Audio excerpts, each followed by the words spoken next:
قربانی کس عمر میں واجب ہے اگر صاحب استطاعت ہو؟ سحر گل، شریعت کے تمام احکام آپ پر واجب ہوتے ہیں جب آپ بالغ ہو جائیں. تو خواتین کو جب مینسز آنا شروع ہوں تو وہ بالغ شمار ہوتی ہیں، اور لڑکوں کو جب نائٹ فال یا احتلام شروع ہو جائے تو وہ بالغ شمار ہوتے ہیں.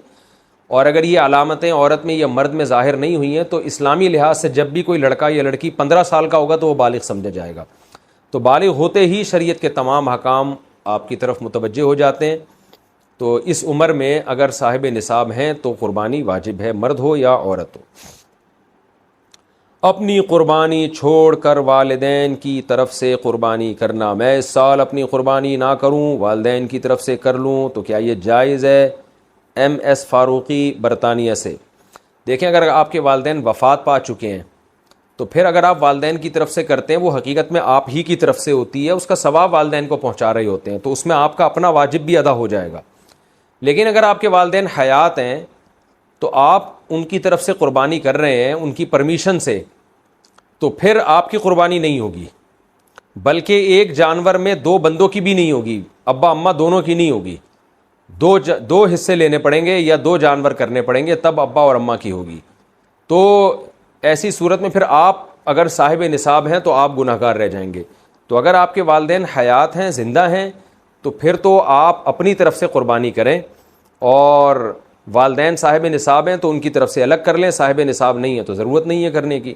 اور اگر والدین دنیا سے جا چکے ہیں تو ان کی طرف سے قربانی وہ اصل میں آپ ہی کی اپنا ہی قربانی کہلاتی ہے، کیونکہ مردہ جو ہے وہ تو شرعی احکام کا، عبادت کا مکلف نہیں ہے، جو میت ہے. تو آپ ہی کی قربانی ہوگی، آپ کا واجب بھی ادا ہو جائے گا اور ثواب بھی ان کو انشاءاللہ والدین کو مل جائے گا. ایصال ثواب کے لیے قربانی، ابا اماں کی طرف سے قربانی جو مرحوم ہے، دادا نانی کی طرف سے قربانی، یہ بالکل جائز ہے، اس میں کوئی حرج نہیں ہے. بعض صحابہ سے بھی ثابت ہے اور رسول اللہ صلی اللہ علیہ وسلم سے بھی ثابت ہے کہ آپ نے 2 مینڈے ذبح کی، ایک اپنے لیے اور ایک اپنی امت کے لیے. تو پتہ چلا کہ یہ قربانی اپنے لیے بھی ہو سکتی ہے اور اپنے علاوہ کسی اور کے لیے بھی ہو سکتی ہے. وہ کسی اور کوئی بھی ہو سکتا ہے، نبی صلی اللہ علیہ وسلم بھی ہو سکتے ہیں، آپ کے والدین بھی ہو سکتے ہیں، تو کوئی بھی ہو سکتا ہے. لیکن جب آپ کسی اور کے لیے قربانی کر رہے ہیں تو یا تو وہ دنیا سے جا چکا ہوگا یا وہ زندہ ہوگا. اگر دنیا سے جا چکا ہے تو وہ قربانی کا گوشت آپ خود بھی کھا سکتے ہیں، لیکن اگر وہ زندہ ہے تو اس کی پرمیشن کے بغیر اس کے لیے قربانی نہیں ہو سکتی، کیونکہ وہ ایک عبادت ہے اور جو زندہ آدمی ہے وہ عبادت کا اہل ہے. جب تک اس کی وہ نیت نہیں کرے گا خود تو اس کی قربانی نہیں ہوگی. تو وہ اس کی نیت کے لیے ضروری ہے کہ اس کو کم از کم اطلاع ضرور دی جائے اور وہ اس پہ راضی ہو، چاہے وہ زبان سے اجازت دے دے یا دل سے ویسے ہی راضی ہو، یعنی آپ کو پتہ چل جائے کہ یہ راضی ہے اس پر، تو بھی ٹھیک ہے. اگر کسی نے وصیت کی تھی کہ میرے مرنے کے بعد میرے لیے قربانی کرنا اور مال چھوڑ کر گیا ہے وہ قربانی کا، تو پھر اس کی قربانی میں سے بھی گوشت کھانا جائز نہیں ہے، وہ قربانی بھی آپ کو وہ سارا گوشت صدقہ کرنا پڑے گا. اچھا بھائی، ایک مسئلہ یہ بھی ہے کہ قربانی کسی نے نہیں کی اور بعد میں خیال آیا کاش میں قربانی کر لیتا، تو یاد رکھیں بقرعید کے 3 دن جب گزر جائیں گے تو اس کے بعد قربانی اب جائز، یعنی اب قربانی جائز نہیں ہوگی، کیونکہ وہ 3 دن گزر گئے، قربانی کا ٹائم ختم ہو گیا. اب آپ نے اگر جانور ذبح کیا تو اس کا سارا گوشت آپ صدقہ کر دیں، اور بہتر یہی ہے کہ جانور کی قیمت صدقہ کریں آپ، کیونکہ اب قربانی کا ٹائم چلا گیا. تو اس لیے بقرعید کے 3 دنوں، پھر وہ اگلے سال بقرعید میں بھی نہیں ہو سکتی قضا اس کی، تو بس بقرعید کے 3 دن کے اندر اندر تو جانور ذبح کرنا ہے. اگر آپ نے ذبح نہیں کیا اور آپ پر قربانی واجب تھی، آپ سے غلطی ہوئی ہے، تو اب 3 دنوں کے بعد آپ نے کیا کرنا ہے، اس جانور کا یعنی اس جانور کی قیمت آپ صدقہ کر دیں. اب جو ہے وہ قربانی کا ٹائم چلا گیا. اور یہ بھی یاد رکھیں، اس پر بہت مضبوط دلائل ہیں کہ قربانی کے صرف 3 دن ہیں. اس پر میں کلپ ریکارڈ کروا چکا ہوں، صحابہ تابعین کے آثار ہیں، احادیث ہیں کہ صرف 3 دن قربانی جائز ہے، چوتھے دن قربانی جائز نہیں ہے. بہت ساری روایات ہیں اس پر صحابہ کرام کی، تقریباً اجماع ہے اس کے اوپر کہ چوتھے دن قربانی جائز نہیں ہے. اور جو چوتھے دن والی حدیث ہے وہ بالاتفاق ضعیف ہے. تو اس لیے اپنے اہم ترین عبادت کو آپ ضائع نہ کریں، جو اللہ نے ہمیں 3 دن بتائے ہیں اسی میں قربانی کریں، اور وہ اتنے دن ہیں کہ ہمیں چوتھے دن کی طرف جانے کی ضرورت بھی نہیں.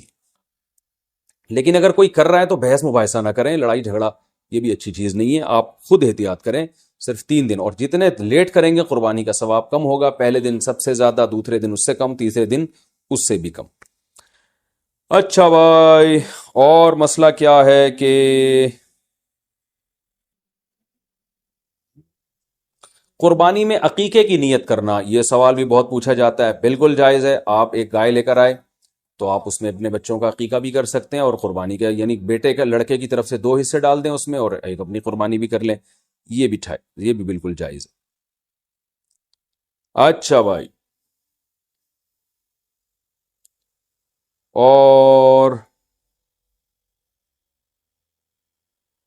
نابالغ اولاد کی طرف سے قربانی.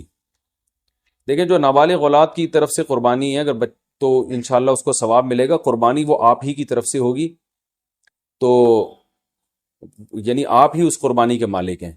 تو کیونکہ جو نابالغ ہے نا اس پر قربانی بہرحال واجب نہیں ہوتی، چاہے وہ کتنا ہی مالدار کیوں نہ ہو. اور اگر بالکل ہی چھوٹا بچہ ہے تو پھر اس کی طرف سے قربانی کا مطلب یہ ہوتا ہے کہ آپ خود ہی بس قربانی کر رہے ہیں، تو وہ قربانی کا اہل نہیں ہے، اس کی طرف سے قربانی نہیں ہوگی. ہاں اگر وہ سمجھدار ہے، بلوغت کے قریب ہے، تو پھر اس کی طرف سے قربانی ادا ہو جائے گی، اگرچہ اس پہ واجب ہے نہیں ہے، تو یہ کر سکتے ہیں، اس میں کوئی حرج نہیں ہے. اچھا، ایک اہم مسئلہ یہ بھی ہے کہ اونٹ کو ذبح کرنا یہ سنت نہیں ہے، اونٹ کو نہر کرنا سنت ہے.